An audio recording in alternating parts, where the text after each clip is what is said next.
সবকিছু ছবি তুলে ফেসবুকে দিতে হয় না, কিছু পার্সোনাল জিনিস থাকা লাগে, পার্সোনাল একটা area, personal space, personal life, personal charity, personal good deeds, এটা লাগবে আপনার। সহিংস্রতা নয়, ঐক্য ও সম্প্রীতি চাই। Please subscribe me. মহান আল্লাহ রাব্বুল ইজ্জা ওয়াল জালালের দরবারে আমরা শুকরিয়া জ্ঞাপন করছি যে আল্লাহ তাআলা আজকে আমাদেরকে এশার সালাতের পরে এরকম চমৎকার একটি সোশ্যাল গ্যাদারিং এ একত্রিত হওয়ার তৌফিক এনায়েত করেছেন। আমরা শুরুতেই ফরমালি আল্লাহ তাআলাকে থ্যাঙ্কস জানাই, শুকরিয়া জানাই। আমরা সবাই পড়ছি কালিমাতুশ শুকর, আলহামদুলিল্লাহ। আজকের এই প্রোগ্রামে আমি সহিহ বুখারী থেকে একটি হাদিস আপনাদের সাথে শেয়ার করব, যে হাদিসটিতে আল্লাহ রাসূল সাল্লাল্লাহু আলাইহি ওয়াসাল্লাম 7 শ্রেণীর ব্যক্তিকে কিয়ামতের দিন আল্লাহ তাআলা আরশের ছায়ার নিচে ছায়া দিবেন। এই বিখ্যাত হাদিসটা আপনাদের সামনে উপস্থাপন করার চেষ্টা করব এবং আশা করব যে আপনারা মনোযোগ দিয়ে শুনবেন, যাতে করে শেষে আপনাদের কাছ থেকে আমি 1-2 মিনিটের সামান্য কিছু ফিডব্যাক নিতে পারি যে আপনারা কতটুকু বুঝতে পারলেন। সো মনোযোগটা একেবারে আমার দিকে হবে, হ্যাঁ, ডানে বায়ে কোনো দিকে তাকানো যাবে না। হাদিসটি সহিহ বুখারীতে এসেছে আর হাদিসটির বর্ণনাকারী হচ্ছেন সাইয়েদনা আবু হুরায়রা রাদিয়াল্লাহু তাআলা আনহু।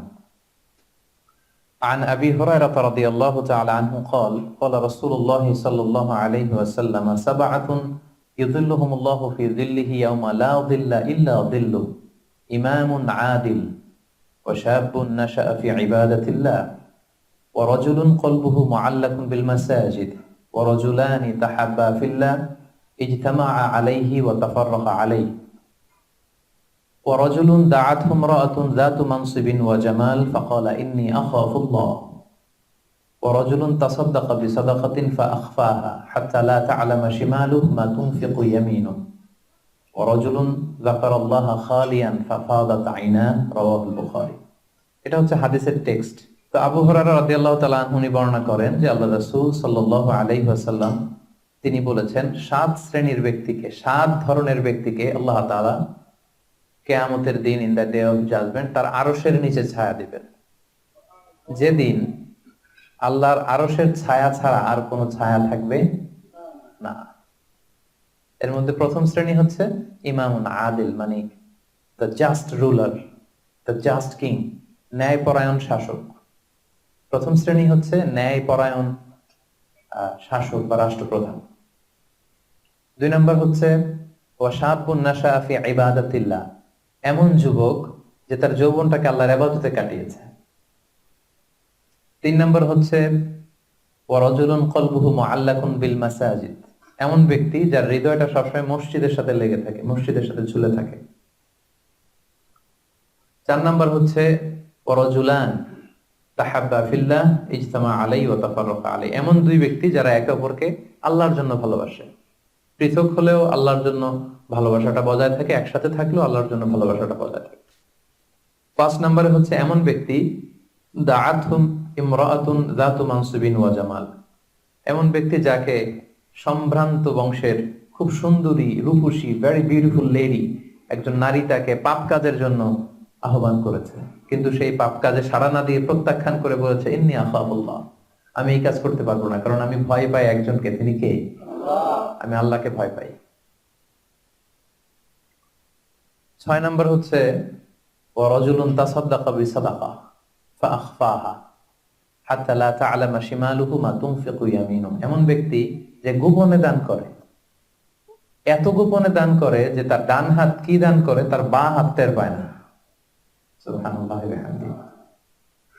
7 নম্বরে হচ্ছে ওয়ারাজুলুন যাকারাল্লাহা খালিয়ান ফাফাদাত আইনা, 7 নম্বর ব্যক্তি হচ্ছে এমন ব্যক্তি যে একা একা আল্লাহকে স্মরণ করে চোখের পানি ছাড়ে, আল্লাহকে স্মরণ করে, আল্লাহর জিকির করে, আল্লাহর ভয়ে তার অশ্রু সিক্ত হয়, তার চোখ বেয়ে দাঁড় দাঁড় করে পানি নামে। এই 7 শ্রেণীর ব্যক্তিকে আল্লাহ তাআলা আরশের নিচে ছায়া দিবেন, যেদিন কোনো ছায়া থাকবে না। এই হচ্ছে হাদিসের সরল বঙ্গানুবাদ। হাদিসটি সহিহ বুখারীতে এসেছে। হাদিসের টেক্সট থেকে পরে যে সহজ সরল বঙ্গানুবাদ করলাম, এটা আপনাদের মোটামুটি বুঝে আসছে না? বুঝে এসেছে। এরপরে ব্যাখ্যা করলে আরো ভালো বুঝতে পারবেন। এই হাদিসটির বর্ণনাকারী হচ্ছে আবু হুরায়রা রাদিয়াল্লাহু তাআলা আনহু। আবু হুরায়রা রাদিয়াল্লাহু তাআলা আনহুর নাম শুনেছেন আপনারা? আল্লাহ রাসূল সাল্লাল্লাহু আলাইহি ওয়াসাল্লাম একজন বিখ্যাত সাহাবী। ওনার নাম কিন্তু আবু হুরায়রা না, ওনার নাম হচ্ছে আব্দুর রহমান। আবু হুরায়রা রাদিয়াল্লাহু তাআলা আনহুর আসল নাম কি? সবাই বলতে হবে, আব্দুর রহমান। তো উনি আবু হুরায়রা হলেন কি করে? হিররাতুন মানে বিড়াল, আর হুরায়রা মানে ছোট্ট বিড়াল। তো উনি বিড়াল পালতেন, বিড়াল নিয়ে দুষ্টামি করতেন। আমাদের অনেকে শখ আছে, ঘরে আমরা বিড়াল পালি। তো উনি একবার ঢোলা জামা, এই জুব্বার আস্তিনের মধ্যে বিড়াল নিয়ে রাসূল সাল্লাল্লাহু আলাইহি ওয়াসাল্লামের কাছে আসছেন। আল্লাহ রাসূল দেখলেন যে আবু হুরায়রা বিড়াল নিয়ে দুষ্টামি করতেছে। তো আল্লাহ রাসূল সাল্লাল্লাহু আলাইহি ওয়াসাল্লাম রসিকতা করে মজা করে ডাক দিলেন, ইয়া আবা হুরায়রা, এই বিড়ালের বাবা। আসলে নাম কি ছিল? আব্দুর রহমান। টাকা দরকার ছিল ইয়া আব্দুর রহমান। এটা না ডেকে রাসূল সাল্লাল্লাহু আলাইহি ওয়াসাল্লাম মজা করে বললেন, ইয়া আবা হুরায়রা, হে বিড়ালের বাবা। তো রাসূল সাল্লাল্লাহু আলাইহি ওয়াসাল্লাম কিন্তু এরকম মজা প্রায় করতেন, প্রায় সাহাবাদের মধ্যে তিনি মজা করতেন, রসিকতা করতেন। তবে এটা হালাল রসিকতা ছিল, হালাল এন্টারটেইনমেন্ট। রাসূল সাল্লাল্লাহু আলাইহি ওয়াসাল্লাম একটু রসিকতা করে বললেন, ইয়া আবা হুরায়রা, হে বিড়ালের বাবা। তখন থেকে আবু হুরায়রা রাদিয়াল্লাহু তাআলা আনহুকে সবাই আব্দুর রহমান না বলে বিড়ালের বাবা বলে ডাকতে শুরু করলো, সুবহানাল্লাহ। এবং উনি নিজেও এটা নিজের জন্য পছন্দ করলেন, বিড়ালের বাবা। তো ওনার নাম হচ্ছে বেসিক্যালি আব্দুর রহমান, কিন্তু যেহেতু বিড়াল নিয়ে দুষ্টামি করতেন এবং রাসূল সাল্লাল্লাহু আলাইহি ওয়াসাল্লাম একবার যখন হে বিড়ালের বাবা বলে ডাক দিলেন, তারপর থেকে উনি কি হয়ে গেলেন? আবু হুরায়রা। উনি এই হাদিসটি বর্ণনা করেছেন, উনি নিজে শুনেছেন রাসূল সাল্লাল্লাহু আলাইহি ওয়াসাল্লামের কাছ থেকে এই হাদিসটি। উনি সর্বাধিক হাদিস বর্ণনাকারী সাহাবী, উনার চেয়ে বেশি হাদিস কোন সাহাবী বর্ণনা করেননি। 5374টি হাদিস বর্ণনা করেছেন। মসজিদে নববীর পাশে একটা বারান্দা আছে, এটাকে বলে সুফা। এই বারান্দায় যে সাহাবারা থেকে থেকে পড়াশোনা করতো ওনাদেরকে বলা হতো আহলে সুফা। আবু হুরায়রা রাদিয়াল্লাহু তাআলা আনহু এই আহলে সুফার সদস্য ছিলেন।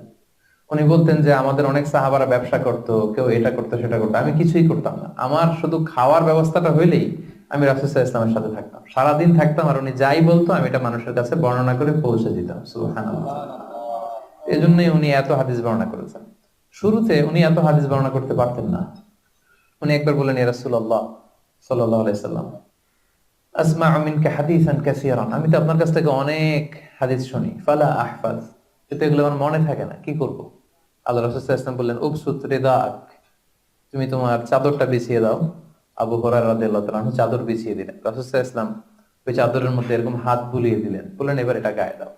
এটা গায়ে দেওয়ার পর থেকে উনি বললেন, এরপর থেকে জীবনে যত হাদিস শুনেছি আল্লাহ রাসূল সাল্লাল্লাহু আলাইহি ওয়াসাল্লামের মুখ থেকে একটাও ভুলি নাই, একটাও ভুলিনি। রাসূল সাল্লাল্লাহু আলাইহি ওয়াসাল্লামের দোয়ার বরকত, রাসূল সাল্লাল্লাহু আলাইহি ওয়াসাল্লামের দোয়ার বরকতটা এরকম ছিল, উনি যদি কোনো লোনা পানির কুয়ার মধ্যে ওযু করে কুলির পানি ফেলতেন, ওটা মুহূর্তের মধ্যে মিঠা পানির কুয়া হয়ে যেত। গাছের মধ্যে ফল ধরে না, রাসূল সাল্লাল্লাহু আলাইহি ওয়াসাল্লাম টাচ করলে এর পরের বছর ফল হতে হতে একেবারে সয়লাব। আনাস রাদিয়াল্লাহু তাআলা আনহুর জন্য একবার দোয়া করে দিয়েছিলেন, আল্লাহ তাকে সন্তান বেশি দাও, তাকে সম্পদ বেশি দাও। তো সন্তানের দোয়া এত কাজে লাগছে, ওনার সব মিলে 82 জন সন্তান ছিল, 80 জন ছেলে 2 জন মেয়ে। আর উনি বলতেন যে আমার এমন খেজুরের বাগান ছিল, মদিনার সবার খেজুরের বাগান বছরে খেজুর দিত একবার, আমার খেজুরের বাগানে বছরে খেজুর হতো 2 বার। রাসূল সাল্লাল্লাহু আলাইহি ওয়াসাল্লামের দোয়ার বরকত। মদিনার অনেক নবজাতক সন্তানদের মাথায় চুল গজায় না, রাসূল সাল্লাল্লাহু আলাইহি ওয়াসাল্লাম কোনো নবজাতক সন্তানের মাথায় হাত বুলিয়ে দিলে মাথার চুল তাড়াতাড়ি বড় হয়ে যেত, বারাকা।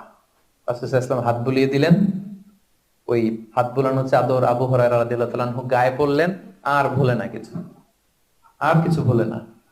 অনেক ওরিয়েন্টালিস্টরা আবু হুরায়রা রাদিয়াল্লাহু তাআলা আনহুর এই হাদিস বর্ণনার ব্যাপারে সাসপিশন ছড়ায়, সন্দেহ ছড়ায় যে উনি এত হাদিস শুনলো কবে? একজন মানুষকে এত হাদিস কারো কাছ থেকে শুনে মনে রাখতে পারে নাকি? আপনারা আমার যত কথা শুনেন কয়টা মনে রাখতে পারবেন? তারা সন্দেহ ছড়ায় যে আবু হুরায়রা এগুলো নিজ থেকে মনে হয় বলেছে। আসলে না, কখনো না, নেভার। উনি রাসূল সাল্লাল্লাহু আলাইহি ওয়াসাল্লামের কাছ থেকে যেমনটি যেমনটি শুনেছে ঠিক তেমনটি বলেছে, এবং এটা হচ্ছে রাসূল সাল্লাল্লাহু আলাইহি ওয়াসাল্লামের দোয়ার বরকত। ওই যে চাদরে হাত বুলিয়ে দিয়েছিলেন। তাহলে হাদিসের যে বর্ণনাকারী আবু হুরায়রা রাদিয়াল্লাহু তাআলা আনহু, ওনার ব্যাপারে একটা ছোটখাটো ধারণা পেয়ে গেলেন না আপনারা? আচ্ছা, এবার আমরা হাদিসে চলে যাই। আল্লাহ রাসূল সাল্লাল্লাহু আলাইহি ওয়াসাল্লাম বলেছেন, সাবআতুন ইউযিল্লুহুমুল্লাহু ফি যিল্লিহি ইয়াওমা লা যিল্লা ইল্লা যিল্লুহু, 7 শ্রেণীর ব্যক্তিকে আল্লাহ তাআলা আরশের নিচে ছায়া দিবেন, যেদিন আরশের ছায়া ছাড়া আর কোনো ছায়া থাকবে না। ইউযিল্লুহুমুল্লাহু ফি যিল্লিহি, আল্লাহ তাআলা সেদিন তার নিজের ছায়া দিবেন বলতে উদ্দেশ্য হচ্ছে ফি দিল্লি আরশিহি, আল্লাহর আরশের ছায়ায় তিনি 7 শ্রেণীর ব্যক্তিকে সেদিন রাখবেন। আল্লাহর আরশের ব্যাপারে আপনারা শুনেছেন না, যে আর রহমান আলাল আরশি ইস্তাওয়া, আল্লাহ তাআলা আরশের উপর পজিশন নিয়েছেন। আল্লাহ তাআলার পজিশন কোথায়? আরশের উপর। আরশ হচ্ছে মহাবিশ্বের সবকিছুর উপরে এটার অবস্থান। আমরা খালি চোখে উপরে কি দেখি? আকাশ। আসলে আমরা আকাশ দেখি না, এটা দেখি মহাশূন্য, স্পেস। প্রথম আকাশ যে কত বড় তার কোনো হিসাব নাই। এই যে পৃথিবী থেকে সূর্য 13 লক্ষ গুণ বড়, পুরো পৃথিবীটাই তো আমাদের দেখার সুযোগ হয়নি। এই পৃথিবীর চেয়ে নাকি এবার সূর্য কয় গুণ বড়? Can you imagine that? 13 লক্ষ গুণ বড়। সূর্যের চেয়ে এরকম কোটি কোটি গুণ বড় তারা আছে। এরকম বিলিয়ন বিলিয়ন তারা নিয়ে আমাদের গ্যালাক্সির নাম হচ্ছে মিল্কি ওয়ে। এটার পরে আরেকটা গ্যালাক্সি সবচেয়ে কাছের অ্যান্ড্রোমেডা, ওটা আরো বড়। ওইখানে বিলিয়ন বিলিয়ন ট্রিলিয়ন গ্যালাক্সি। এরকম প্রত্যেকটা গ্যালাক্সি ঘুরছে, প্রত্যেকটা তারা তাওয়াফ করছে মহাশূন্যে। এরকম হাজার কোটি তারা নিয়ে আমাদের প্রথম আকাশের মহাশূন্য। প্রথম আকাশ কিন্তু অনেক উপরে। এই যে নাসার বিজ্ঞানীরা, অমুক বিজ্ঞানীরা রকেট দিয়ে এখানে যায় ওখানে যায়, এরা প্রথম আকাশের 1 কোটি ভাগের 1 ভাগও এখন অর্জন করতে পারেনি। ওই প্রথম আকাশের পরে হচ্ছে দ্বিতীয় আকাশ।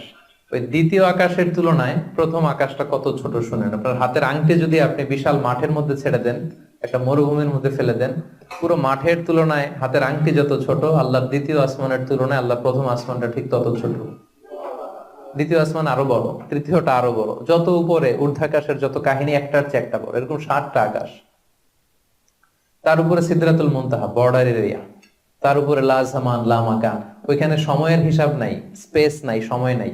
কারণ আল্লাহর সময় দিয়ে বাঁধা যায়? আমাদের জন্য বসতে জায়গা লাগে। আল্লাহর পজিশন থেকে জায়গার প্রসঙ্গটা আসে না, কারণ লাইসা কামিসলিহি শাই, উনি কারো মতো না, উনি উনার মতো। ওয়ালাম ইয়াকুল্লাহু কুফুয়ান আহাদ, তার মতো কেউ নাই। তো তিনি কার মতো? তিনি তার মতো। তার মতো কেউ নাই, তো তিনি কার মতো? তিনি তার মতো। তার উপরে হচ্ছে আল্লাহর কুরসি, তার উপরে আল্লাহর আরশ, সেখানে আল্লাহর পর্দা। এই পর্দার পেছনে আল্লাহ তাআলার সত্তা। আমাদের বাড়ির পর্দাগুলো কি দিয়ে তৈরি বলেন তো? কাপড় দিয়ে। আল্লাহর পর্দাগুলো আলো দিয়ে তৈরি, নূরের পর্দা।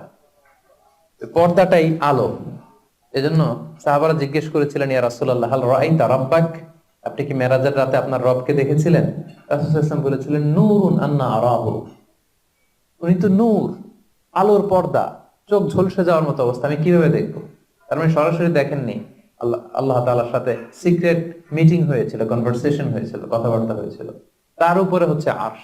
ওই আরশের ছায়ার নিচে কিয়ামতের ময়দানে আল্লাহ তাআলা 7 শ্রেণীর ব্যক্তিকে স্থান দিবেন। কয় শ্রেণীর? 7 শ্রেণীর ব্যক্তিকে স্থান দিবেন, যে দিনটা হবে 50 আলফা সানাহ মিম্মা তা'উদ্দুন, 50,000 বছরের সমান একটা দিন। কিয়ামতের দিন 50,000 বছর। মানুষগুলো সব হয়রান হয়ে যাবে। ইহশারুন নাসু ইয়াউমাল কিয়ামাতি হুফাতান উরাতান মুশাতান গুরলা। রাসূল সাল্লাল্লাহু আলাইহি ওয়াসাল্লাম বললেন, প্রতিটি মানুষ হুফাত, কারো পায়ে জুতা নেই। আমাদের প্রত্যেকের জুতা আছে না আজকে? সেদিন জুতা থাকবে না। উরাতান, নেকেড, উলঙ্গ। গাড়ি নাই, কিছু নাই, ঘোড়া নাই। গুরলা, জন্মদিনের পোশাকে সবাই পাগলের মতো। আম্মা জান আয়েশা বলেন, ইয়া রাসূল, এটা কেমন কথা? কারো গায়ে যদি ড্রেস না থাকে তো সবাই লজ্জা পাবে না? একে অন্যকে দেখে হাসাহাসি করবে না? আল্লাহ রাসূল সাল্লাল্লাহু আলাইহি ওয়াসাল্লাম বললেন, লিকুল্লি ইমরিইম মিনহুম ইয়াউমা ইদিন শাআনু ইউগনি। আয়েশা, সেদিনটা এত ভয়ঙ্কর হবে যে অন্যের কি অবস্থা এটা চিন্তা করতেই সে ভুলে যাবে। নিজের অবস্থা নিয়ে এত পেরেশানিতে সে থাকবে, ঘর্মাক্ত, ক্লান্ত, শ্রান্ত, পেরেশান। সূর্যটা একেবারে মাথার কাছে চলে আসবে। সূর্যের তাপে মাথার মগজগুলো গলে নাকের ছিদ্র, কানের ছিদ্র দিয়ে বেয়ে বেয়ে পড়বে। জিহ্বাটা কুকুরের মতো বেরিয়ে আসবে সামনের দিকে। মানুষ হাঁপাতে থাকবে, দৌড়াতে থাকবে, ক্লান্ত শ্রান্ত, কেউ কাউকে চেনে না। ইয়াউমা ইয়াফিরুল মারউ মিন আখিহি ওয়া উম্মিহি ওয়া আবিহি ওয়া সাহিবাতিহি ওয়া বানিহি। ভাই ভাইকে চিনবে না, পরিচয় দিবে না। মা ছেলেকে দেখে পরিচয় দিবে না, বন্ধু বন্ধুকে দেখে পরিচয় দিবে না। সবাই ইয়া নাফসি ইয়া নাফসি। ওই ভয়ঙ্কর দিনে আল্লাহ তাআলা 7 শ্রেণীর লোককে তার আরশের নিচে ছায়া দিবেন। আমরা কি চাই না যে আমরা ওই 7 শ্রেণীর অন্তর্ভুক্ত হই? আমরা আল্লাহ তাআলার কাছে কামনা করি আমরাও যেন সেই 7 শ্রেণীর অন্তর্ভুক্ত হয়ে সে ভয়ঙ্কর দিনে আল্লাহ তাআলার আরশের নিচে ছায়া পেতে পারি। আরো জোরে আমরা সবাই পড়ি আমিন। ওই 7 শ্রেণীর ব্যক্তিদের মধ্যে প্রথম শ্রেণী হচ্ছে ইমামুন আদিল, ন্যায়পরায়ণ শাসক, the just ruler, the just king. যেই বাদশাহ, যেই শাসক, যেই কিং তার প্রজাদের প্রতি ন্যায়পরায়ণ ভাবে বিচার করে, ইকুয়ালি ট্রিট করে সবাইকে, কারোর উপর জুলুম করে না। কারণ আল্লাহ তাআলা জুলুম পছন্দ করেন না। আল্লাহ কি কারোর উপর জুলুম করেন? কিয়ামতের দিনের বিচারে তিনি কারোর উপর জুলুম করবেন?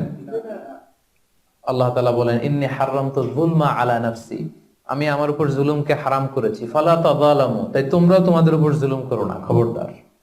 আর যুলমু যুলুমাতুন ইয়াউমাল কিয়ামা, যারা এই পৃথিবীর বুকে কারো উপর জুলুম করবে, এই জুলুমটা জুলুমাত হয়ে, অন্ধকার হয়ে তার কাঁধে চেপে বসবে কিয়ামতের দিন।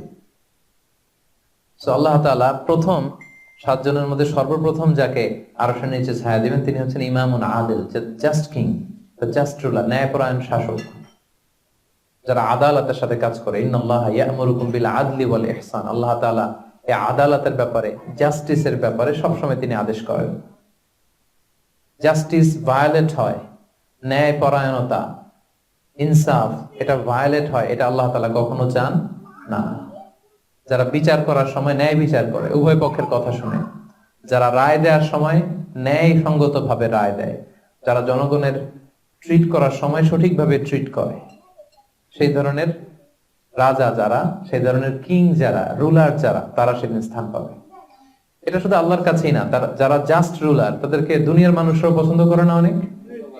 উদাহরণস্বরূপ বলছি, ফর এন এক্সাম্পল, এই যে রেসেপ তাইয়েব এরদোগান, জাস্ট উদাহরণ। আরো অনেক ভালো ভালো রুলার আছে, আপনারা আরো ভালো বলতে পারবেন। তো এই যে তুরস্কের রেসেপ তাইয়েব এরদোয়ান, মুসলিম বিশ্বের বিভিন্ন ইস্যু নিয়ে উনি খুব কনসার্নড, চমৎকার চমৎকার উদ্যোগ নিচ্ছে। এটা আমাদের খুব ভালো লাগে না? আমাদেরকে অনুপ্রাণিত করে, আমাদেরকে উজ্জীবিত করে। ইভেন কি অমুসলিম রাষ্ট্রপ্রধান যারা এই জাস্ট রুলার, যারা সব সময় কি করে, ন্যায়পরায়ণতার সাথে মানুষের সাথে ট্রিট করে, তাদেরকে সবাই পছন্দ করে। কানাডার প্রধানমন্ত্রীর নাম জানেন আপনারা? এই যে জাস্টিন ট্রুডো, সে অমুসলিম, তাই না? খ্রিস্টিয়ান খুব সম্ভবত, তারপরেও তাকে সবাই খুব পছন্দ করে। কেন?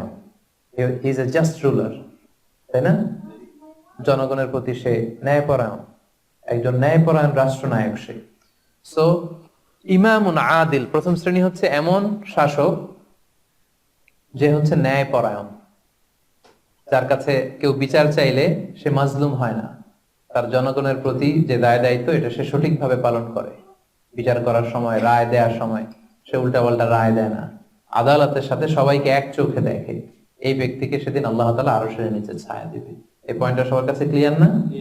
আচ্ছা, ইমামুন আদিল। 2 নাম্বার হচ্ছে ওয়াশাবুন নাশাআ ফি ইবাদাতিল্লাহ, এমন যুবক যে যুবক তার যৌবনটাকে আল্লাহর ইবাদতে কাটিয়েছে। এখানে এই যে আপনারা যারা বসে আছেন বেশিরভাগই হচ্ছেন যুবক, বেশিরভাগই, সবাই তো যুবক। আমি তো বয়স্ক তেমন কাউকে দেখতে পাচ্ছি না, 2-1 ছাড়া। 2-1 তাও খুব বয়স্ক না, আমাদের কাছাকাছি বা কিছু বড় হবে, ঠিক কিনা? সাধারণত যুবক ধরা হয় কোন বয়স থেকে কোন বয়সে? লেটস সে 20 থেকে 40, তাই না? 20 থেকে 40, এই 20 বছরের সময়টা হচ্ছে একেবারে জীবনের সবচাইতে মাহেন্দ্র ক্ষণ। এত শক্তি, সম্ভাবনা, টকবগে যুবক। যুবকদের মধ্যে আল্লাহ অনেক প্রাণ শক্তি দিয়েছে। এরা বিপ্লব ঘটায় ফেলতে পারে, এরা সময়ের গতি স্রোতকে পাল্টে দেয়, সাগরের স্রোতকে উল্টে দেয়, এরা বিপ্লব করে ফেলে, ইতিহাস রচনা করে, ঠিক কিনা? এই যুবক তার যৌবনের মোক্ষম সময়টা অন্যায় করে কাটায় না, আজে বাজে কাজ করে কাটায় না, জুলুম করে কাটায় না, দুর্নীতি করে কাটায় না, টেন্ডারবাজি, চাঁদাবাজি, মিথ্যা, খারাপ কাজ, কোন এই ধরনের কাজের সাথে নিজেকে জড়িত রাখে না, বরং নাশাআ ফি ইবাদাতিল্লাহ, আল্লাহর ইবাদতে সে তার জীবনটাকে কাটায়। এজন্য যৌবনের এই সময়টা প্রিয় ভাইরা অনেক দামি। এটা বেশি দিন থাকবে না। রং ধরা যৌবন জং ধরে নাই, শেষ। এই দেখতে দেখতে ছোট্ট কিশোর হয়ে পৃথিবীতে এসেছিলেন, শিশু ছিলেন, কিশোর, তারপর এখন যুবক। কিছুদিন পরে বিয়ে করে থাকলে দেখবেন যে আল্লাহ ঘরে মেহমান পাঠিয়ে দিলে বাবা হয়ে গেছে। কিছুদিন পরে মেয়েটারে বিয়ে দিলে এরপর কি হয়ে যাবেন? শ্বশুর হয়ে যাবেন, এরপরে নানা হয়ে যাবেন, দাদা হয়ে যাবেন, এই তো জীবন। This is the circle of life. রং ধরা যৌবন, জং ধরে শেষ, এটা থাকে না খুব বেশি দিন।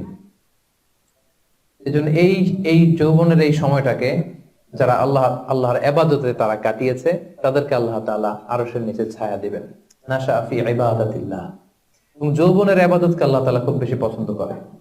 ইবাদতটা অনেক ব্রড সেন্সে যদি আপনি চিন্তা করেন, অনেকে মনে করে যে শুধু নামাজ পড়া, শুধু রোজা রাখা, শুধু জিকির করা এটাই ইবাদত। আসলে ব্যাপারটা কিন্তু এমন নয়। মানব কল্যাণে আপনি যাই করেন, আল্লাহ তাআলার আদেশ পালনে আপনি যাই করেন, সবটাই ইবাদত, ঠিক কিনা? আপনি যদি রক্ত দেন, মুমূর্ষ রোগীকে বাঁচাতে রক্তের প্রয়োজন হয় না? আপনি যদি তাকে বাঁচাতে রক্ত দেন, এটাও ইবাদত। আপনি পরিবেশকে সুন্দর রাখার জন্য গাছ লাগালেন, এটাও ইবাদত। আপনি একজন মানুষ বিপদে পড়েছে, it doesn't know what to do, আপনি তাকে কনসালটেশন করলেন, কিছু সুন্দর পরামর্শ দিলেন, গাইড করলেন যে এইটা ভুল, এইভাবে করো, এই যে আপনি টাইম ব্যয় করলেন, কনসালটেশন দিলেন, এটা ইবাদত।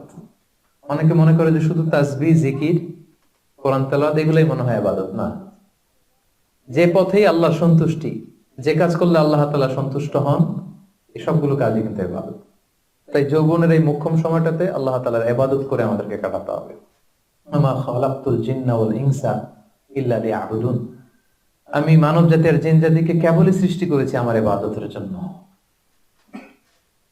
এজন্য এই বয়সের, আপনাদের এই বয়সের অফিসে খুব ব্যস্ততা, এখানে খুব ব্যস্ততা, এরপরেও যে একটু কষ্ট করে নামাজটা পড়েন, হ্যাঁ, এরপরেও যে জামাতে আসেন, এরপরেও আপনি সুন্নাহ মোতাবেক চলতে যাচ্ছেন, দাঁড়িয়ে রাখছেন, এটা অনেক বড় ইবাদত। এটা আল্লাহ তাআলার কাছে অনেক বেশি প্রিয়। বৃদ্ধ বয়সের ইবাদতের চেয়ে যৌবনের ইবাদত আল্লাহর কাছে অনেক বেশি প্রিয়। এর কারণ হচ্ছে, বৃদ্ধ বয়সে ইবাদত ছাড়া করবেটা কি? ইবাদত ছাড়া তো সময়ই কাটে না। কারণ ঘরে আর কথা শোনার কেউ নাই, কেউ সময় দেয় না, রাতে ঘুম আসে না, 3টার দিকে ঘুম ভেঙে যায়। বাংলাদেশের কথা যদি বলি, দেখবেন যে মুরব্বীরা 3টা-4টার পরে নাকি ওনাদের ঘুমিয়ে আসে না। তো অজু করে ইমাম সাহেবের 1 ঘন্টা আগে আসে মসজিদে ফজর পড়তে। ইমাম সাহেব দেরি করলো কেন, মুয়াজ্জিন দেরি করলো কেন, ওনারা এটা বলে। কারণ ওই যে ঘুম আসে না, কি করবে? তখন তার ইবাদত করা ছাড়া সময়ই কাটে না। ওই ইবাদত আল্লাহর কাছে ততটা প্রিয় নয় যতটা প্রিয় হচ্ছে একজন যুবকের ইবাদত, ঠিক না? আপনি যৌবন কালে যদি আল্লাহ তাআলা দাসত্ব করতে পারেন, ইবাদত করতে পারেন, আপনার বার্ধক্যে উপনীত হওয়ার পরে ইবাদত করতে না পারলে আল্লাহ তাআলা ইবাদত দিয়ে আপনার আমলনামা পূর্ণ করে দিবে। পূর্ণ করে দেবে। ওটা ফজরের সময় উঠতে পারতেছেন না, কোমরে ব্যথা, ডায়াবেটিস ইত্যাদি ইত্যাদি, আল্লাহ বলবে যুবক অবস্থায় কি করেছিল ওটা দেখো, ওই সময় যা করছে ওটা লিখে দাও। এই জন্য আল্লাহ রাসূল সাল্লাল্লাহু আলাইহি ওয়াসাল্লাম বলেছেন যে এই যৌবনটারে কাজে লাগাও। আল্লাহ রাসূল সাল্লাল্লাহু আলাইহি ওয়াসাল্লাম বলেছেন 5টা বিষয় আসার আগে 5টা জিনিসকে কাজে লাগাও। তার মধ্যে একটা হচ্ছে শাবাবাকা ক্বাবলা হারামিক, বার্ধক্য আসার আগে যৌবনকে কাজে লাগাও। সিহহাতাকা ক্বাবলা মারাদিক, অসুস্থতা আসার আগে সুস্থতাকে কাজে লাগাও। গিনাকা ক্বাবলা ফাকরিক, গরীব হয়ে যাওয়ার আগে তোমার ধনাঢ্যতাকে কাজে লাগাও। ফারাগাকা ক্বাবলা শুগলি, ব্যস্ত হয়ে যাওয়ার আগে অবসরটারে কাজে লাগাও। হায়াতাকা ক্বাবলা মাউতিক, মৃত্যু আসার আগে জীবনটারে কাজে লাগাও। এই জন্য যৌবনটাকে যেন আমরা কাজে লাগাই, প্রিয় ভাইরা। এবং কিয়ামতের ময়দানে 5টা প্রশ্ন করা হবে। এই 5টা প্রশ্নের উত্তর না দিয়ে কোনো বনি আদম পাই নাড়াতে পারবে না, পা নাড়াতে পারবে না। এর মধ্যে প্রথম প্রশ্ন, আন হায়াতিহি ফিমা আফনা, তার জীবনটা সে কোন কাজে লাগিয়েছে। ও আন শাবাবিহি ফিমা আবলা, জীবনের মধ্যে যে যৌবন ছিল ওই সময় কি করছে। ওই সময় কি ইসলামের বিরুদ্ধে তার কাজ করেছে? হারাম কাজগুলোতে সময় ব্যয় করেছে? হারাম ব্যবসা করেছে? হারামের সাথে সম্পৃক্ত ছিল? ইসলাম বিরোধী গোষ্ঠীর সাথে সম্পৃক্ত ছিল? আপনাকে জিজ্ঞেস করা হবে যে যৌবনের সময়টা আপনি কি কাজে লাগিয়েছেন, নাকি ইসলামের পক্ষে ছিল, যা করেছে ইসলামের পক্ষে কাজে লেগেছে। সম্পদ কোত্থেকে উপার্জন করেছে, কোথায় ব্যয় করেছে, যতটুকু জেনেছে ততটুকু মেনেছে কিনা। এই 5টা প্রশ্নের উত্তর দেওয়ার আগে বনি আদম কিয়ামতের ময়দানে পাই নাড়াতে পারবে না। এজন্য দ্বিতীয় শ্রেণী হচ্ছে ওয়াশাবুন নাশাআ ফি ইবাদাতিল্লাহ, এমন যুবক যে তার যৌবনকে আল্লাহর ইবাদতে কাজে লাগিয়েছে। এজন্য যৌবনটাকে যেন আমরা কাজে লাগাই। মনে থাকবে সবার? সবাই কিন্তু আপনারা যুবক, এই সময়টা পাবো না, আমরা মিস করবো কিছুদিন পরে। এই যে কুচকুচে কালো দাড়ি, আপনার কি মনে হয় আজীবনে কালোই থাকবে? তাহলে আমাদের দাদার গুলা সাদা করলো কে? নানার গুলা সাদা করলো কে? ওই বয়সে যাওয়ার পরে এই কুচকুচে দাড়ি, কালো চুল, এগুলো কি হয়ে যাবে? সাদা হয়ে যাবে। এটাই জীবন। তো সময়টাকে যেন আমরা কাজে লাগাই, আমরা যেন অন টাইমে জামাতের সাথে সালাদ গুলো যেন আদায় করি, কোনো হারাম কাজের সাথে যেন আমরা সম্পৃক্ত না হই। খুব হিসেব করে করে আমাদের এই যৌবনের চমৎকার সময়টা যেন আমরা কাজে লাগাই। মনে থাকবে তো ইনশাআল্লাহ? 3 নাম্বার হচ্ছে ওয়ারাজুলুন কলবুহু মুআল্লাকুন বিল মাসাজিদ। এমন ব্যক্তি যার হৃদয়টা সবসময় মসজিদের সাথে ঝুলে থাকে, মসজিদের সাথে সবসময় লেগে থাকে, মসজিদের সাথে সম্পৃক্ত, মসজিদ ছাড়া আর কিছু ভালো লাগে না। এরকম কিছু টাইপ লোক আছে না? মসজিদ থেকে নামাজ পড়ে চলে আসছে বাসায়, কিন্তু মন ভরে আছে কই? মসজিদে। আমাদের অনেকের যায় মসজিদে কিন্তু মন থাকে কই? বাড়িতে। উল্টা হয়ে যায় আর কি, উল্টা যেন না হয়। অনেকে দেখবেন যে জোহরের নামাজ পড়ে বাসায় আসছে, বাট মনটা পড়ে আছে মসজিদে। এই 3 নাম্বার ব্যক্তি হচ্ছে রাজুলুন কলবুহু মুআল্লাকুন বিল মাসাজিদ। 3 নাম্বার ওই ব্যক্তিকে আল্লাহ আরশের নিচে জায়গা দিবে যার হৃদয়টা মসজিদের সাথে লেগে থাকে। আর মসজিদ খুব ভালো লাগে। জোহর পরে বাসায় আসে কিন্তু মনটা পড়ে থাকে মসজিদে, ভাবে যে আসরটা পড়তে কখন যাব। আবার আসরের সময় যে যখন বের হয় মনে মনে ভাবে মাগরিবের সময় আমি কই থাকবো, আশেপাশে সূরাও থাকবে কিনা, মসজিদের জায়গা থাকবে কিনা, নামাজটা জামাতে হবে কিনা, একটা টেনশন, একটা পেরেশানি, সবসময় মসজিদের দিকে মনটা লেগে থাকে সব সময়।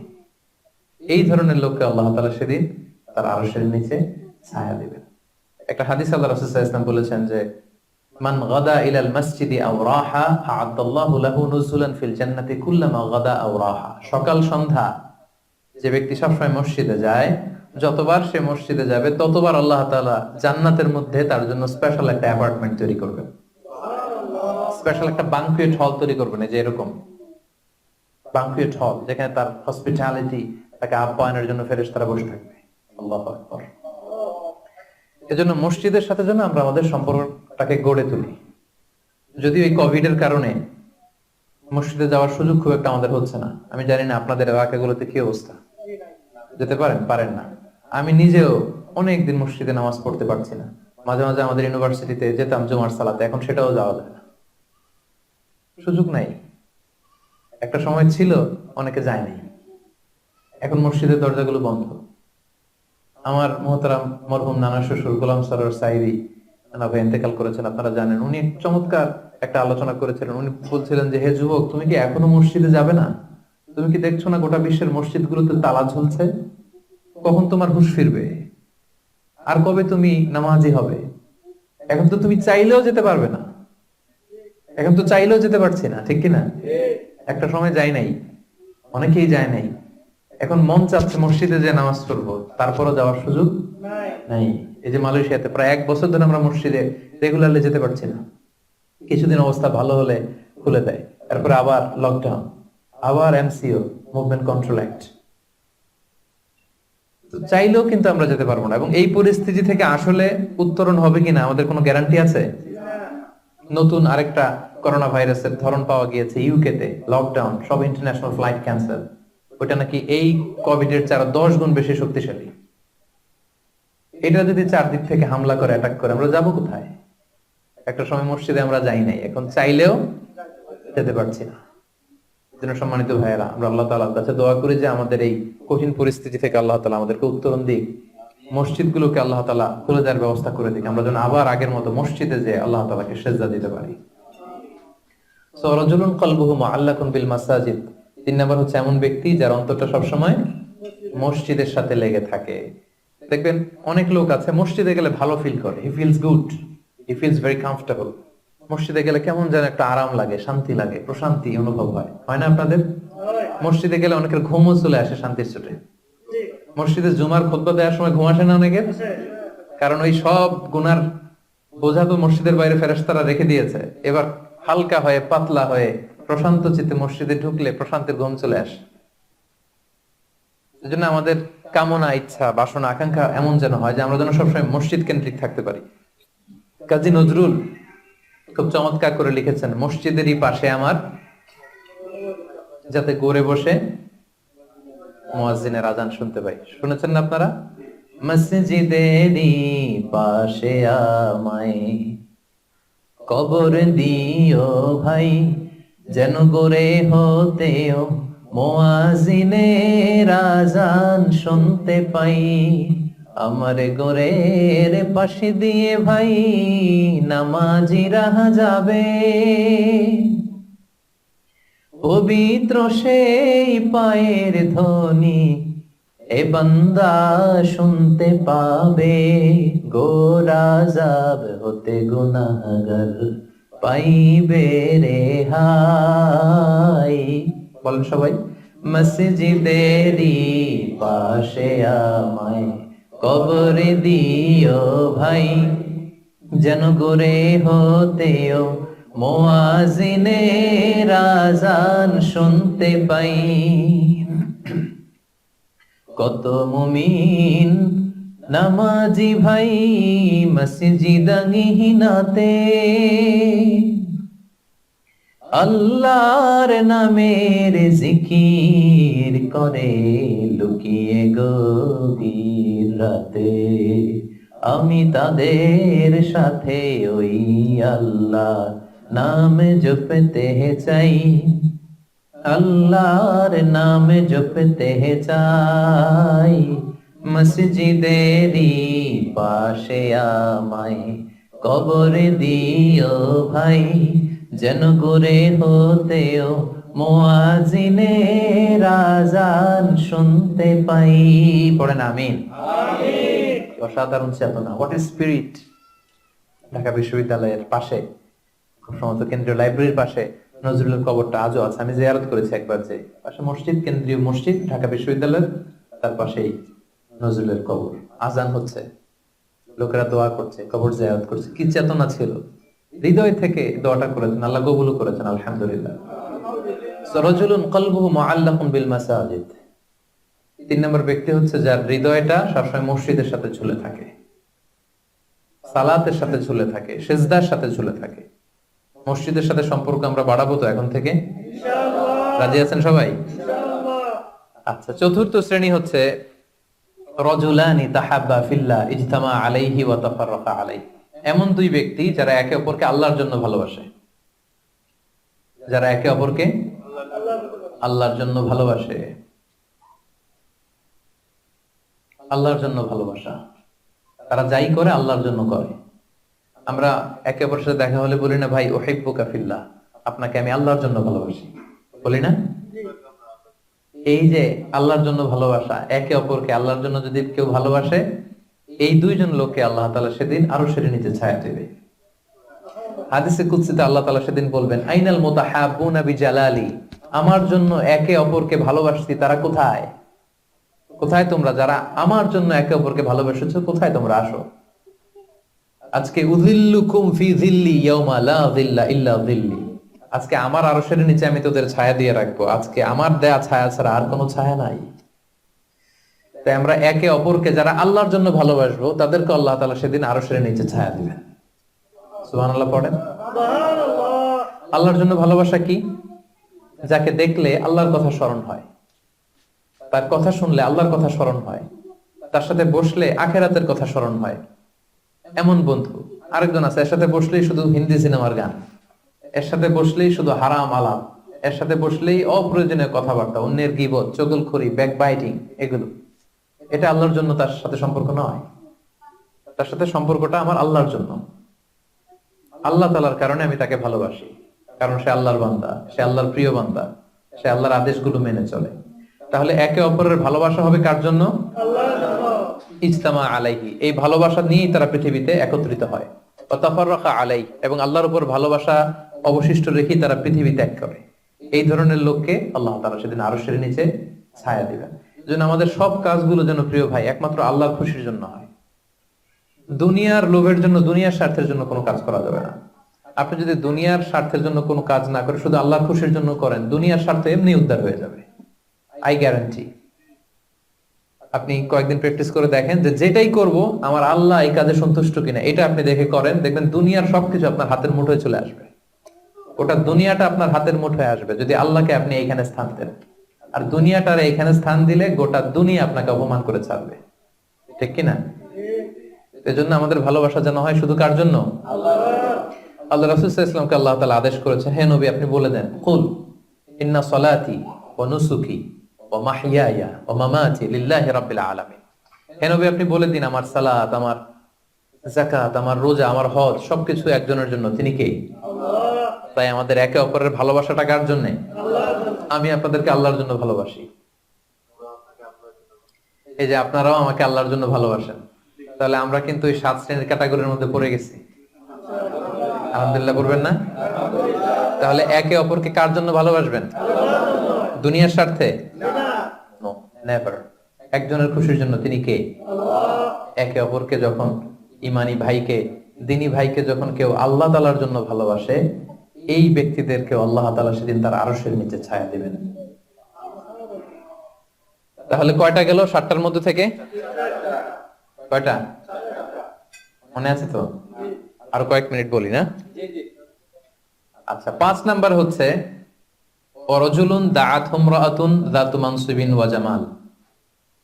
এমন লোক, দাআত ইমরাআতুন যাতু মানসিবিন ওয়া জামাল, এমন ব্যক্তি যাকে কোনো সম্ভ্রান্ত, ডিগনিফাইড এন্ড প্রেস্টিজিয়াস ফ্যামিলির খুব দেখতে সুন্দর, গর্জিয়াস, বিউটিফুল কোন লেডি তাকে পাপ কাজের জন্য আহ্বান করলো, বিবাহ বহির্ভূত সম্পর্কের জন্য, দৈহিক সম্পর্কের জন্য আহ্বান করলো, এবং সে চাইলেই এই অশ্লীল কাজে, এই ব্যভিচারে, এই পাপ কাজে জড়িত হয়ে যেতে পারত, কিন্তু সে সেটা করেনি, সুযোগ পেয়েও এই কাজ করেনি, বরং সে সাহসিকতার সাথে বলেছে, ইন্নী আখাফুল্লাহ, আমার পক্ষে এই প্রপোজাল, এই প্রস্তাব মেনে নেওয়া সম্ভব নয়, কারণ আমি একজনকে ভয় করি, তিনি কে? আল্লাহ। যাদের হৃদয়ে আল্লাহর ভয় আছে তাদের দ্বারা এই পাপ কাজ করা সম্ভব? সম্ভব না। ইন্নী আখাফুল্লাহ, আমি আল্লাহ তাআলাকে ভয় করি। জুলাইখা যখন ইউসুফ আলাইহিস সালামের প্রেমে মত্ত হয়ে, পাগল হয়ে নিজেকে প্রেজেন্ট করেছিল যে ইউসুফ আমি তোমার প্রেমে পাগল, পৃথিবীর কেউ টের পাবে না, 7টা তালা মেরেছে দরজায়, এই রাজপ্রাসাদের সিক্রেট রুম, আসো আমরা একে অপরের সাথে এই কাজে লিপ্ত হই। ইউসুফ আলাইহিস সালাম বলেছিলেন একই কথা, মাআযাল্লাহ, মাআযাল্লাহ, আমি আল্লাহর কাছে এই পাপ কাজ থেকে পানাহ চাই, আমার পক্ষে সম্ভব না, কারণ পৃথিবীর কেউ দেখে না, কিন্তু দেখে কে? আপনি দরজা বন্ধ করে, লাইট বন্ধ করে, সুইচ বন্ধ করে দিয়ে, পর্দা লাগাই দিয়ে আপনি পাপ করছেন, কেউ দেখে নাই পৃথিবীর, পুলিশ দেখে নাই, সিসি ক্যামেরা অফ করা, কেউ দেখে নাই, কিন্তু একজন দেখে, তিনি কে? আল্লাহ। সবার চোখকে ফাঁকি দেয়া যায়, কিন্তু আল্লাহর চোখ ফাঁকি দেয়া যাবে? এজন্য প্রিয় ভাইয়েরা, একজন মুমিন বান্দার জীবনে তার চরিত্রটা সবচাইতে দামি। এই যে এখানে আপনারা সবাই যুবক, এটা আমাদের ওয়াজ, আমাদের জন্য রেলেভেন্ট। এজন্য ইংরেজিতে বলা হয় when money is lost something is lost, যখন টাকা নষ্ট হয়, টাকা হারায়, এটা সামথিং, হাতের ময়লা আবার আসবে। when health is lost something is lost, যখন স্বাস্থ্য নষ্ট হয়, এটা কিছু একটা জিনিস নষ্ট হইল, কিন্তু when character is lost everything is lost, যখন চরিত্র শেষ, ওর কিচ্ছু নাই, ওর সব শেষ, ঠিক কি না? এজন্য প্রিয় ভাইয়েরা, আমাদের চরিত্রটাকে হেফাজত করতে হবে। এটা হচ্ছে খুবই রেলেভেন্ট ওয়াজ আমাদের জন্য। শয়তানের হাতছানি, চাকচিক্যময় হাতছানি আমাদেরকে পাপের পথে নিয়ে যেতে পারে, কিন্তু খবরদার, ইউসুফ আলাইহিস সালামের সেই শিক্ষা যেন আমরা ধারণ করি। আমরা যেন বলি মাআযাল্লাহ, ইন্নী আখাফুল্লাহ, আমি আল্লাহ তাআলাকে ভয় করি। আমি কাকে ভয় করি? আল্লাহ তাআলাকে। আল্লাহ ইজ ওয়াচিং মি, আল্লাহ আমাকে দেখছেন, পৃথিবীর কেউ দেখে না, কিন্তু দেখে কে? আল্লাহ। আল্লাহ তাআলা তিনি দেখেন। যেন আল্লাহ তাআলা বিশ্বাসীদেরকে বলেছেন, কুল্লিল মুমিনিনা ইয়াগুদ্দু মিন আবসারিহিম, হে নবী এই বিশ্বাসীদের বলুন তারা যেন তাদের চোখকে নামায়, lower your eyesight, lower your gauge, নিজের চোখের লাগাম টেনে ধরতে হবে, ওয়াহফাযু ফুরুজাহুম, এবং নিজের প্রাইভেট, নিজের লজ্জাস্থানের হেফাজত করতে হবে। আল্লাহ রাসূল সাল্লাল্লাহু আলাইহি ওয়াসাল্লাম বলেছেন, মাইয়াদমান লি মা বাইনা লিহিয়াইহি ওয়া মা বাইনা রিজলাইহি আদমান লাহুল জান্নাহ। একটু খেয়াল করে শুনেন, আল্লাহ রাসূল বলেছেন, আমার যে উম্মত আমাকে 2টা অঙ্গের গ্যারান্টি দিবে যে এই 2 অঙ্গ দিয়ে সে কোনো পাপ করবে না, তাহলে ওই উম্মতকে আমি জান্নাতের গ্যারান্টি দিয়ে দিলাম। সুবহানাল্লাহ। অঙ্গ 2টা কি? এক হচ্ছে 2 চোয়ালের মাঝখানে যে অঙ্গটা থাকে, মানে জিহ্বা, আরেক হচ্ছে 2 পায়ের মাঝখানে যেটা থাকে, প্রাইভেট, মানুষের লজ্জাস্থান। এই 2টা অঙ্গের গুনাহ করবে না বলে যদি কোনো উম্মত আমার গ্যারান্টি দেয়, আমি আমার ওই উম্মতকে জান্নাতের গ্যারান্টি দিব। সুবহানাল্লাহ। এজন্য চক্ষুকে হেফাজত করতে হবে, নজরকে হেফাজত করতে হবে। বিশ্বাসীদের বৈশিষ্ট্য হচ্ছে ওয়াল্লাযীনা হুম লিফুরুজিহিম হাফিজুন, বিশ্বাসীরা তাদের প্রাইভেট লজ্জাস্থানের হেফাজত করে, তারা বিয়ে ছাড়া অন্য কোনো ভাবে যৌন সম্পর্কে জড়ায় না, তারা একটা বৈধ যৌন সম্পর্কে, হালাল যৌন সম্পর্কে তারা জড়ায়। বিয়ে ছাড়া কোনো যৌন সম্পর্ক ইসলাম আমাদের জন্য হালাল করে নাই। এজন্য যুবকদেরকে বিষ্ণু ইসা ইসলাম বলেছেন, ইয়া মা'আশারাশ শাবাব মান ইসতাতাআ মিনকুমুল বাআতা ফালিয়াতাযাওয়াজ, যাদের সক্ষমতা আছে আর্থিক এবং শারীরিক, ফালিয়াতাযাওয়াজ, বিয়ে করো। ফাইন্নাহু আগাদ্দু লিল বাসার, বিয়ে করলে চোখ নিম্নগামী হয়।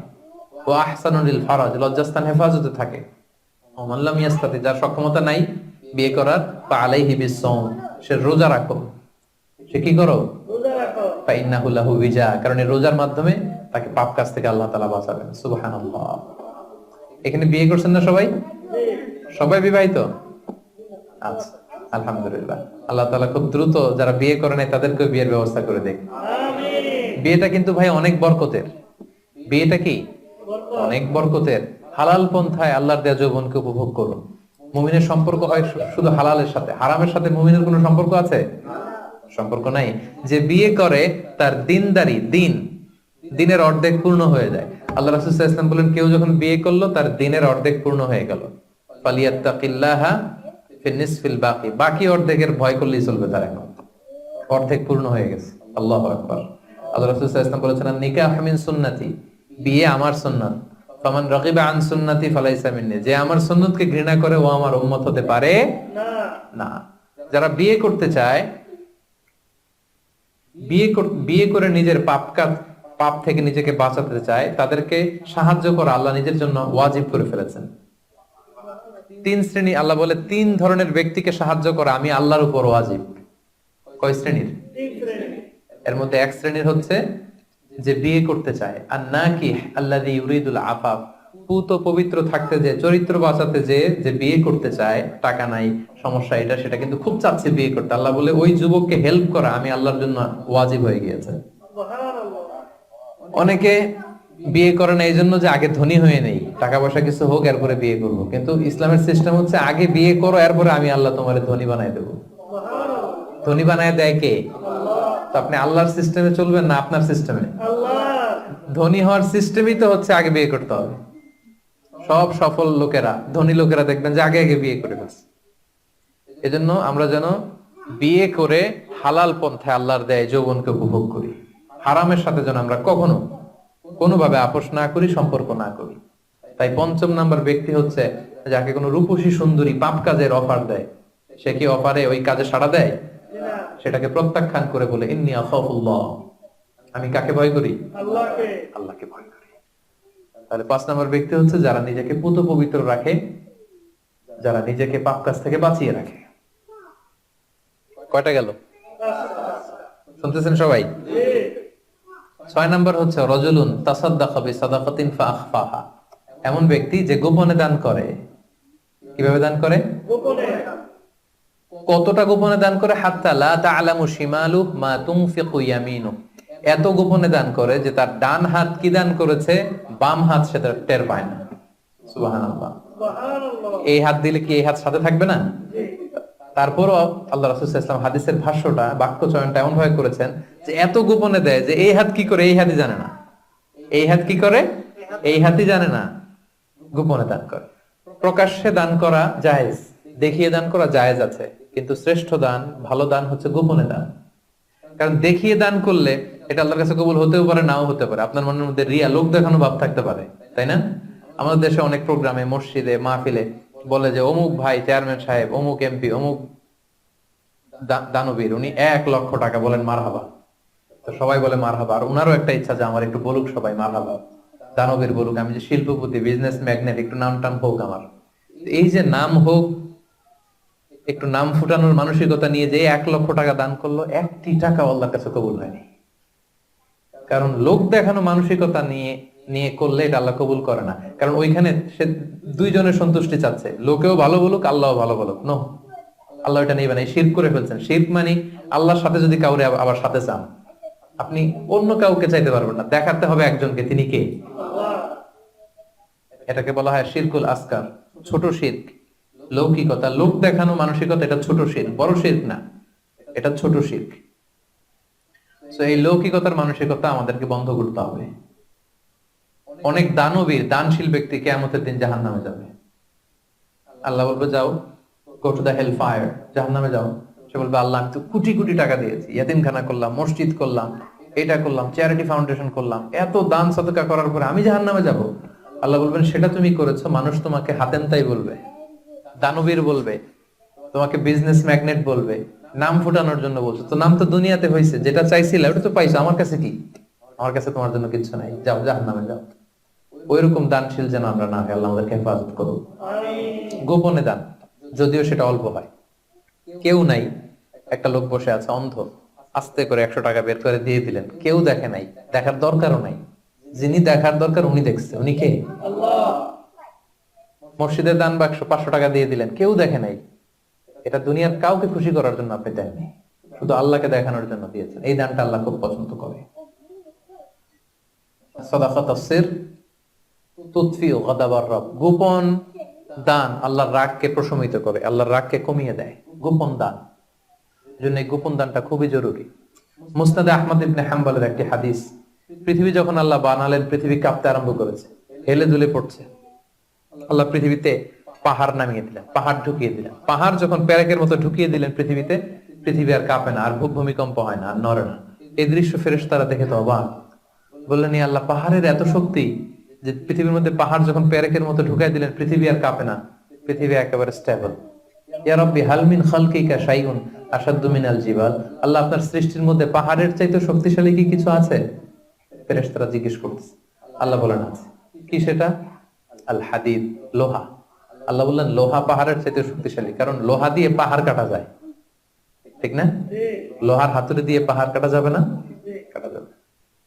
ফেরেশতারা বললেন হে আল্লাহ, হাল মিন খালকিকা আশাদ্দু মিনাল হাদিদ, তাহলে লোহার চেয়েও কি শক্তিশালী কিছু আপনার সৃষ্টিগুলোর মধ্যে আছে? আল্লাহ বললেন আছে। এটা হচ্ছে আন্নার, আগুন। কারণ আগুনের মধ্যে লোহা ঢেলে দিলে লোহা গলে যায়। তাইলে লোহা শক্তিশালী নাকি আগুন? শক্তিশালী। ফেরেশতারা আবার আশ্চর্য হয়ে বলল ইয়া রাব্বি হাল মিন খালকিকা শাইউন আশাদ্দু মিনান নার, আল্লাহ আগুনের চাইতে শক্তিশালী কিছু আছে? আল মা, পানি। আল্লাহ বললেন পানি আরো শক্তিশালী, কারণ আগুন দাউ দাউ করে জ্বলে, ওখানে পানি দিলে কি হয়? আগুন থপ করে নিভে যায়। ফেরেশতারা আবার অবাক হচ্ছে, বললেন ইয়া রাব্বি হাল মিন খালকিকা শাইউন আশাদ্দু আলাল মা, পানির চাইতে শক্তিশালী কি কিছু আছে আপনার সৃষ্টির মধ্যে? আল্লাহ বললেন আছে। আর রিহ, বাতাস, কারণ বাতাসের ধাক্কায় পানি একদিক থেকে আরেক জায়গায় যায়। জলের মধ্যে যখন বাতাসের উচ্ছ্বাস হয়, জলোচ্ছ্বাস তৈরি হয়, তাহলে বাতাস আরো শক্তিশালী। ফেরেশতারা বললেন ইয়া রাব্বি হাল মিন খালকিকা আশাদ্দু মিনার রিহ, আল্লাহ বাতাসের চাইতেও কি কোনো শক্তিশালী কিছু এই মহাবিশ্বে আছে? আল্লাহ বললেন আছে। সেটা কে? বনি আদম। এমন বনি আদম যে গোপনে দান করে, এমন বনি আদম যে সিক্রেটলি চ্যারিটি করে, মানুষকে দেখাতে যায়। আস্তে করে 2 টাকা, আস্তে করে 10 টাকা, আস্তে করে 50 টাকা, আস্তে করে 1 লক্ষ টাকার চেক পাঠায় দিল একটা এতিমখানায়, কেউ দেখে নাই, দেখাইতেও চায় না উনি। এই লোকটা ওই বাতাসের চাইতে বেশি শক্তিশালী। আল্লাহু আকবার। তাহলে গোপন দান আল্লাহর কাছে এত প্রিয়, যারা গোপনে দান করে তাদেরকে আল্লাহ তাআলা সেদিন আরশের নিচে ছায়া দিবেন। সুবহানাল্লাহ। এজন্য প্রিয় ভাইরা, আমাদের প্রত্যেকের কিছু গোপন আমলের দরকার আছে। গোপন, এটা কাউরে দেখানোর দরকার নেই। সবকিছু মানুষকে দেখাতে হয় না, সবকিছু ছবি তুলে ফেসবুকে দিতে হয় না। কিছু পার্সোনাল জিনিস থাকা লাগে, পার্সোনাল একটা area, personal space, personal life, personal charity, personal good deeds, এটা লাগবে আপনার। এটা আল্লাহ তাআলা বেশি পছন্দ করেন। হাল্লাকা সিররুন ইনদাল্লাহ বাইনাকা আনতা ওয়া বাইনাল্লাহ, এমন কোন গোপন জিনিস তোমার আর তোমার রবের মাঝে আছে যেটা তোমার রব ছাড়া কেউ জানে না? হাল্লাকা সিররুন ইনদাল্লাহ বাইনাকা আনতা ওয়া বাইনাল্লাহ, হাল্লাকা সাদাকাতুন তাখফা লা ইয়ালামুহা ইল্লাল্লাহ, হাল্লাকা সিররুন ইনদাল্লাহ বাইনাকা আনতা ওয়া বাইনাল্লাহ, হাল্লাকা সাদাকাতুন তাখফা লা ইয়ালামুহা ইল্লাল্লাহ। সুবহানাল্লাহ। তোমার আর তোমার রবের মাঝে এরকম গোপন কোন ডিলিংস আছে যেটা কেউ জানে না? জীবনে কখনো গোপন দান করছো যেটা কেউ দেখেনি? ওইটাই কাজে লাগবে। এজন্য 6ষ্ঠ শ্রেণী হচ্ছে ওই ব্যক্তি যে গোপনে দান করে, সিক্রেট চ্যারিটি করে। গোপনে দান করতে রাজি আছেন তো সবাই? নট নেসেসারি যে খুব বিগ অ্যামাউন্ট লাগবে। 1 রিঙ্গিট, কয় রিঙ্গিট? ওইটারে আল্লাহ পেলে পুষে উহুদ পাহাড়ের সমান উঁচু করে আপনার আমল নামায় ঢুকাই দিবে। কটা গেল? 7 নাম্বার হচ্ছে রজুলুন যাকারাল্লাহ খালিয়ান ফাফাদাত আইনা। যে ব্যক্তি গোপনে আল্লাহর জিকির করে, আল্লাহকে স্মরণ করে আর চোখের পানি ছাড়ে। কি ছাড়ে? চোখের পানি ছাড়ে। আমাদের তো চোখের পানি নামে না। কবে যে শেষ জীবনে কেঁদেছি আমাদের অনেকের মনেই পড়ে না। আরে কবে যেন কাঁদলাম সর্বশেষ? আল্লাহর ভয়ে। এত ব্যস্ত জীবন, এত যান্ত্রিক জীবন, এত বিজি স্কেডিউল, আল্লাহর ভয়ে যে নিজের গুনার কথাগুলো স্মরণ করে একটু চোখের পানি ফেলবো এটাই ভুলে গেছি। যারা গোপন ভাবে আল্লাহ তাআলাকে স্মরণ করে চোখের পানি ফেলে, আল্লাহ ওই ব্যক্তিকে আরশের নিচে ছায়া দিবেন। 2 ফোঁটা পানি আল্লাহর কাছে সবচাইতে প্রিয়। এক হচ্ছে জিহাদের ময়দানে রক্তের ফোঁটা, আর এক হচ্ছে অনুতপ্ত বান্দার চোখের পানির ফোঁটা। জাহান্নামের আগুন কি দুনিয়ার আগুনের মতো? অনেক শক্তিশালী। পৃথিবীর কোনো কিছু এটাকে নিভাতে পারে না, কিছু না। শুধু পারে একটা জিনিস, সেটা হচ্ছে চোখের পানি। সেটা কি? চোখের পানি শুধু জাহান্নামের আগুনকে নেভাতে পারে। এজন্য রাসূল সাল্লাল্লাহু আলাইহি ওয়াসাল্লাম আল্লাহ তাআলার কাছে বলতেন, আল্লাহুম্মা ইন্নী আউযু বিকা আন আইনিন লা তাদমা। আল্লাহ, ওই চোখ থেকে আমি পানাহ চাই যে চোখ কাঁদে না, যে চোখ দিয়ে পানি নামে না। এরকম চোখ আমি চাই না। আল্লাহ, এমন চোখ আমি চাই যে চোখ তোমার ভয়ে অশ্রু বিসর্জন দেয়। তাহলে সর্বশেষ শ্রেণী হচ্ছে যে ব্যক্তি গোপনে আল্লাহরে ডাকে আর আল্লাহর ভয়ে চোখের পানি ছাড়ে। এই 7 শ্রেণীর ব্যক্তিকে আল্লাহ তাআলা সেই ভয়ঙ্কর দিন, যেদিন কোনো ছায়া নাই, গরম, পেরেশান, মানুষ ক্লান্ত শ্রান্ত ঘর্মাক্ত, সেই ভয়ঙ্কর দিনে আল্লাহ তাআলা আরশের নিচে আমাদেরকে ছায়া দিবেন। আমরা যেন এই 7 শ্রেণীর অন্তর্ভুক্ত হতে পারে, আল্লাহ তাআলা আমাদেরকে তৌফিক দান করুক। আমরা বলি আমিন।